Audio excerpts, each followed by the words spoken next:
नमस्कार विद्यार्थी मित्रांनो, आज आपण बघणार आहोत इयत्ता 7वी मराठी पाठ क्रमांक 12 सलाम नमस्ते.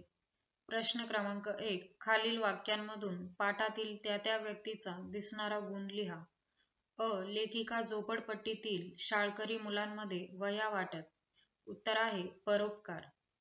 आ. माझ्यापेक्षा त्यांनाच याची गोडी जास्त. उत्तर आहे मायाळू. ई. मॅडम, माझ्यापेक्षा गरीब लोकांना तुमच्या मदतीची जास्त गरज आहे. उत्तर आहे सहानुभूती. ई. मॅडम, तुम्हाला सलाम करण्याची जुबेदाची इच्छा होती. उत्तर आहे कृतज्ञता. उ. त्या अनाथ मुलीकडे बघून मला वाईट वाटलं. उत्तर आहे सहसंवेदना. प्रश्न क्रमांक 2. स्वभाव वैशिष्ट्ये लिहा. झुबेदाचा भाऊ शेख महम्मद याची स्वभाव वैशिष्ट्ये: माणुसकी, प्रामाणिकपणा, दुःखाविषयी तळमळ, कष्टाळू वृत्ती. प्रश्न क्रमांक 3. शेख महम्मद मार्फत झुबेदाने उरलेले पैसे लेखिकेला परत केले. ही घटना तुम्हाला काय शिकवते? उत्तर: खर्च भागवल्यावर ठरलेले पैसे प्रामाणिकपणे परत द्यायला हवेत. तसेच ज्या हेतूसाठी पैसे कर्जाऊ घेतले तो हेतू सफल व्हायला हवा. उसने घेतलेल्या पैशांबद्दल नेहमी कृतज्ञ असायला हवे. ही शिकवण झुबेदाच्या कृत्यातून मिळते. खालील इंग्रजी शब्दांसाठी वापरले जाणारे मराठी भाषेतील शब्द लिहा. उत्तर आहे 1. ऑफिस, कार्यालय.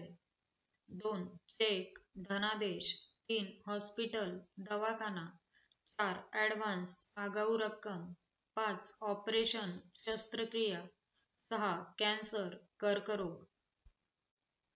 या पाठातील कोणत्या व्यक्तिरेखा तुम्हाला आवडल्या व त्या का आवडल्या याबद्दल तुमचे मत सांगा. उत्तर आहे या पाठातील शेख महम्मद ही व्यक्तिरेखा मला आवडली, कारण तो अत्यंत कष्टाळू व प्रामाणिक आहे. संकोची असलेला शेख लेखिकेविषयी कृतज्ञ आहे.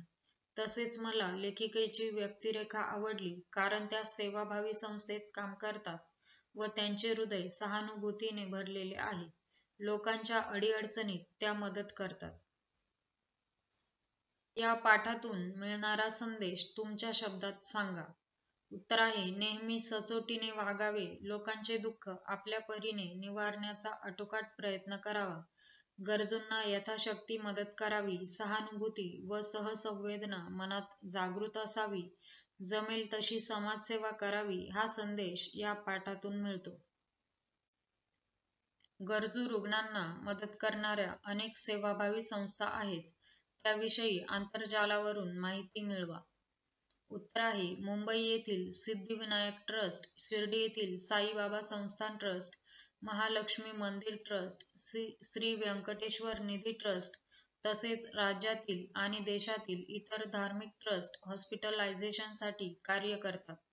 या धार्मिक ट्रस्टचा छापील अर्ज असतो. निधी उपलब्धतेनुसार डायरेक्ट हॉस्पिटलच्या खात्यात रक्कम जमा केली जाते.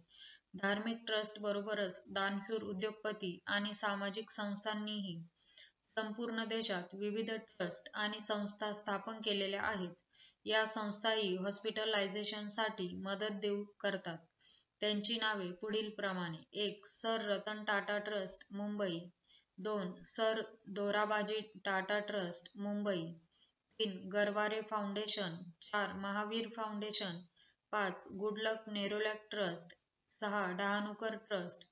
7. Deepaliben Mehta trust. 8. Baldota foundation. 9. Infosys foundation इत्यादी. संपूर्ण देशात विविध शहरांत मिळून अशा 10,000हून अधिक सामाजिक आणि खाजगी ट्रस्ट काम करतात. खालील स्वभाव वैशिष्ट्ये असलेल्या तुमच्या परिसरातील व्यक्तींची नावे लिहा. गप्पिष्ट, लाजाळू, रागीट, शांत, हजरजवाबी. खालील चित्रे पाहून आपल्या भावना व्यक्त करणारी वाक्ये लिहा. मोर हा राष्ट्रीय पक्षी आहे. मला मोराचा रंग, त्याचा पिसारा आणि नाच खूप आवडतो.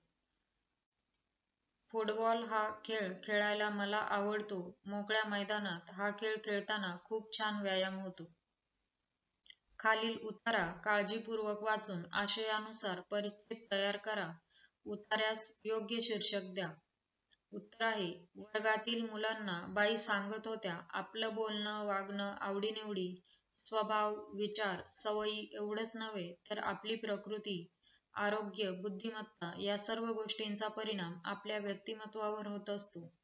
आपल्याला अवांतर वाचन करायला, मैदानावर खेळायला आवडत असेल, मित्रांची संगत सोबत भावत असेल, तर या सर्व गोष्टी आपलं व्यक्तिमत्त्व फुलवण्यात सहाय्यक ठरतात. घरातल्या वातावरणाचा, संस्कारांचा परिणाम आपल्या वर्तनावर, स्वभावावर, विचारांवर व आपल्या भाषेवर होत असतो. ज्या घरात मुलांच्या विचारांना, मतांना प्रश्न विचारण्याला स्वातंत्र्य दिलं जातं, त्या घरातील मुलं स्वतंत्र विचारांची व ठाम व्यक्तिमत्त्वाची होतात. त्यांना त्यांच्या जबाबदारीची जाणीव असते. याउलट काही मुलं फार आक्रमक असतात. मी म्हणेन तेच खरं अशी वागणारी असतात. अशी मुलं इतरांच्या भावनांची कदर करत नाहीत. त्यांच्या वागण्यात बेजबाबदारपणा, बेफिकीर वृत्ती जाणवते. ती कायम ढेपाळलेली, अरसिक, रुक्ष व निरुत्साही, घाबरलेली, चिंतित असतात. अशी मुलं कुणाचं चांगले मित्र बनू शकत नाहीत व मनमोकळेपणाने वावरू शकत नाहीत. तुम्हाला तुमचं व्यक्तिमत्त्व कसं घडवायचं आहे हे केवळ तुमच्या हातात आहे.